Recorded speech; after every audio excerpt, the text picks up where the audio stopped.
Hello everyone, back to my channel Abida's রান্নাঘরে সকলকে ঈদের শুভেচ্ছা।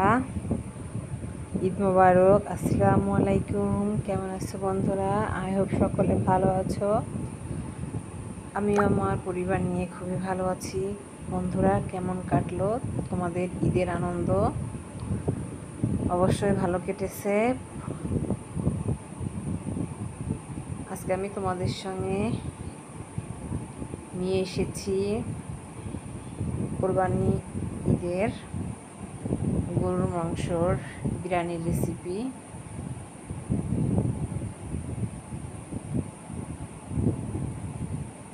তো বিরিয়ানি করার জন্য এখানে আমি প্রথমেই পেঁয়াজ বেরেস্তা করে নেব। পেঁয়াজ বেরেস্তা করার জন্য এখানে আমি 3 কাপ পেঁয়াজ দিয়ে দিয়েছি। আর পেঁয়াজটা আমি বেশি করে বেরেস্তা করে নেব, কারণ পেঁয়াজ বেরেস্তা যদি বেশি করে রাখা যায় তাহলে কিন্তু অনেক রেসিপিতে আমাদের লাগে, তাহলে সহজেই কিন্তু আমরা ব্যবহার করতে পারি যদি ঘরে রেখে দেয় বেরেস্তা করে। তো পেঁয়াজগুলো আমার বেরেস্তা করা কিন্তু হয়ে গিয়েছে। একটু কালার আসার আগে কিন্তু বেরেস্তাগুলো নামিয়ে নিতে হয়, তারপরে কিন্তু নামানোর পরে কিন্তু আর একটু কালার আসে। তো আমি বেরেস্তাগুলো তেল থেকে ছাঁকনির সাহায্যে উঠিয়ে নিয়েছি। আর এখানে আমি মাংস নিয়েছি, গরুর মাংস, কোরবানির গরুর মাংস। তো মাংসগুলোকে একটু ছোট করে কেটে নিয়েছি। তো পেঁয়াজ বেরেস্তাটা উঠিয়ে যে তেলটা অবশিষ্ট ছিল সেই তেলের ভিতরে আমি কিন্তু মাংসগুলো দিয়ে দিয়েছি। এখন এর ভিতরে মাংসগুলো সুন্দরভাবে কষিয়ে কুক করে নিতে হবে। তো প্রথমে আমি তেলের ভিতরে মাংসগুলোকে একটু ভেজে নিচ্ছি। এখন এই মাংসের ভিতরে আমি দিয়ে দিচ্ছি কিছুটা লেবুর রস।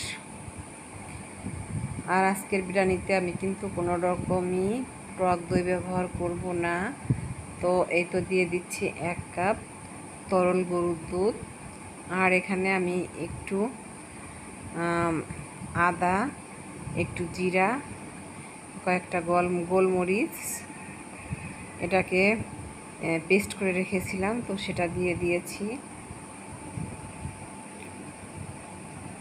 এখন মাংসগুলোকে সুন্দরভাবে নেড়েচেড়ে কষিয়ে নেব। আর এই তো স্বাদ মতো লবণ দিয়ে দিচ্ছি।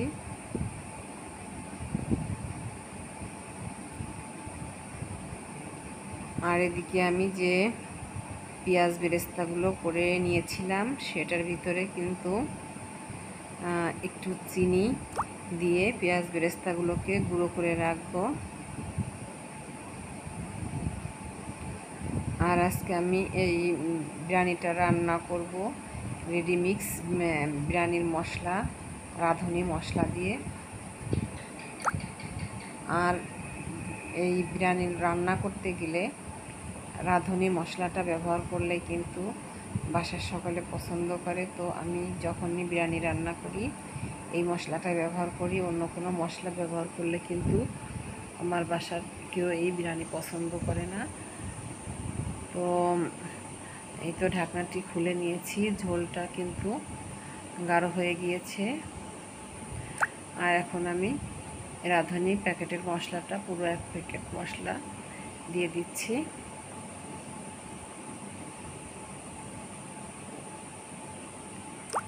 মশলাটা দিয়ে নেড়েচেড়ে সুন্দরভাবে আবারও কিছুক্ষণ কষিয়ে নেব।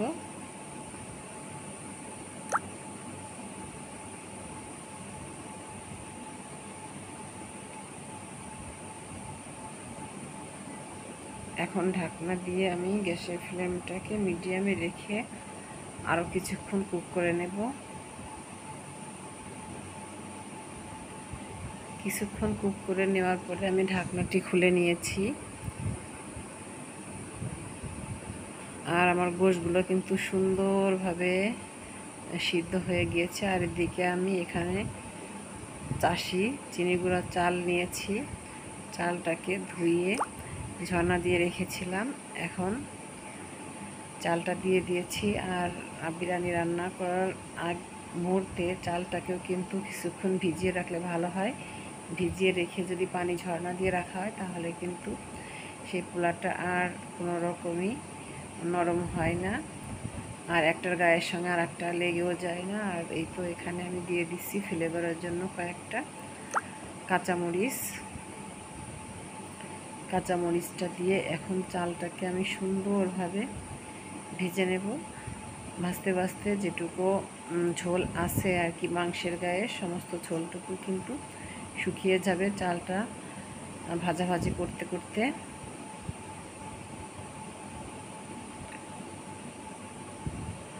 এখানে আমি একটু চিনি অ্যাড করে দিচ্ছি। তো দেখতে পাচ্ছ বন্ধুরা যে ঝোলটুকু ছিল মাংসর গায়ে, চালটা কিন্তু ভেজে নিয়েছি, কোনো রকম কিন্তু ঝোল নেই, আর চালটা কিন্তু একদম ঝরঝরে হয়ে গিয়েছে, দেখতেই পারছো। আর এভাবে ঝরঝরে করে যদি চালটা ভেজে নেওয়া যায় পোলাও বা বিরিয়ানি রান্না করার সময়, তাহলে সেই পোলাওটা কিন্তু আর কখনোই নরম হবে না, এভাবে ঝরঝরাই থাকবে।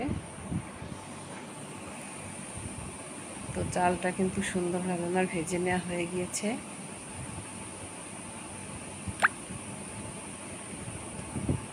এখন আমি দিয়ে দিচ্ছি গরম পানি। আর এই গরম পানিটা আমি অন্য একটা পাশের চুলাটায় কিন্তু দিয়ে রেখেছিলাম। তো পরিমাণ মতো গরম পানি দিয়ে দিয়েছি। গরম পানিটা দিয়ে এখন আমি ভালোভাবে একটু নেড়ে চেড়ে দিচ্ছি। আর লবণটা কিন্তু একবার চেক করে নেব, যেহেতু বিরিয়ানির ব্যাপার, লবণটা তো পরে দেওয়া যাবে না, আর লবণ কম বেশি হলেও কিন্তু খেতে কোনো রকমে ভালো লাগবে না।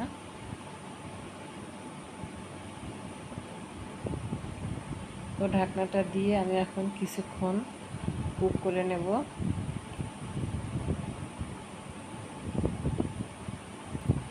কিছুক্ষণ কুক করে নেওয়ার পরে আমি এখন ঢাকনাটি খুলে নিচ্ছি।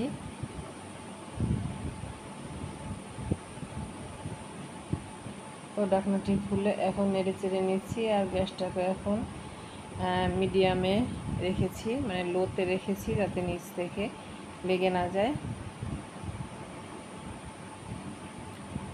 এখন আমি যে পেঁয়াজ বেরেস্তাটা চিনি দিয়ে গুঁড়া করে রেখেছিলাম, তো সেখান থেকে কিছুটা বেরেস্তা দিয়ে দিচ্ছি। আর এই বেরেস্তাটাই কিন্তু বিরিয়ানির স্বাদটাকে দ্বিগুণ করে তোলে।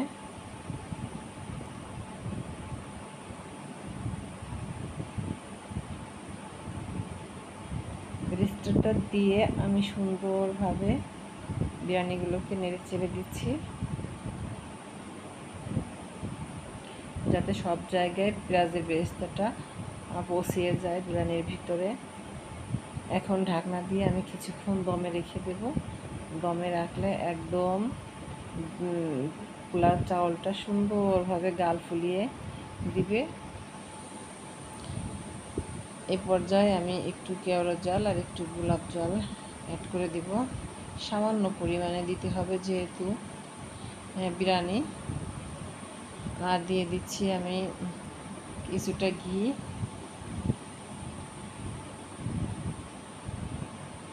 বিরিয়ানি রান্না করব, ঘি না দিলে কি চলে? তো কিছুটা ঘি দিয়ে দিয়েছি। আর দিয়ে দিচ্ছি এখন কেওড়া জল, সামান্য পরিমাণ দেব।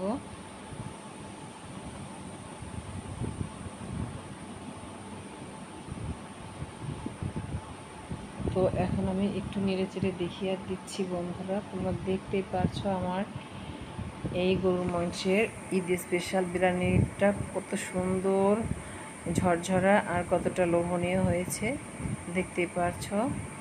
একটার গায়ের সাথে কিন্তু একটা লেগে নাই। তো পাতিলের ভিতর থাকতে এমন, আর যখন আমি সার্ভিং প্লেটে নিয়ে নেব তখন কিন্তু আরও সুন্দর হবে। তো এখন আমি উপর দিয়ে কিছুটা পেঁয়াজ বেরেস্তা দিয়ে দেবো। আবারও পেঁয়াজ বেরেস্তাটা দিয়ে আমি একটু ডেকোরেশন করে নিচ্ছি উপর দিয়ে।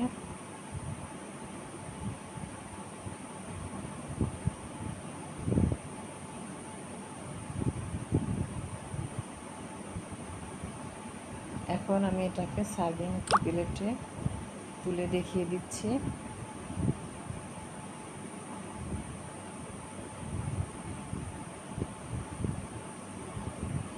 তো বন্ধুরা, তোমরা কে কে আমার ভিডিওর সঙ্গে পর্যন্ত এসেছো জানি না। যারা আমার যে প্রিয় আপু ভাইয়ারা আছো সকলকে অসংখ্য ধন্যবাদ এত সময় আমার সঙ্গে থাকার জন্য। আর অবশ্যই ভিডিওটি একটি লাইক দিয়ে কন্টিনিউ করেছো আমার বিশ্বাস।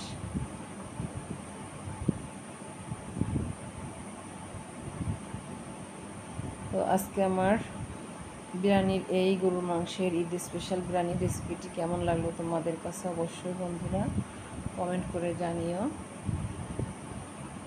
আর পুরনো সকল বন্ধুদেরকে ঈদ মোবারক, অসংখ্য ধন্যবাদ। আর নতুন যারা আছো আমার চ্যানেলে, আজকে নতুন আমার চ্যানেলটিকে ভিজিট করেছো তাদেরকে অসংখ্য ধন্যবাদ।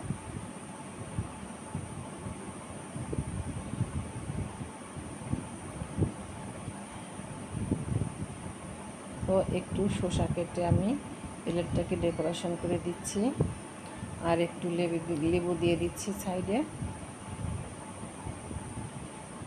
তো আজকের মতো ভিডিওটা এ পর্যন্ত, দেখা হবে নেক্সট ভিডিওতে, নেক্সট রেসিপিতে।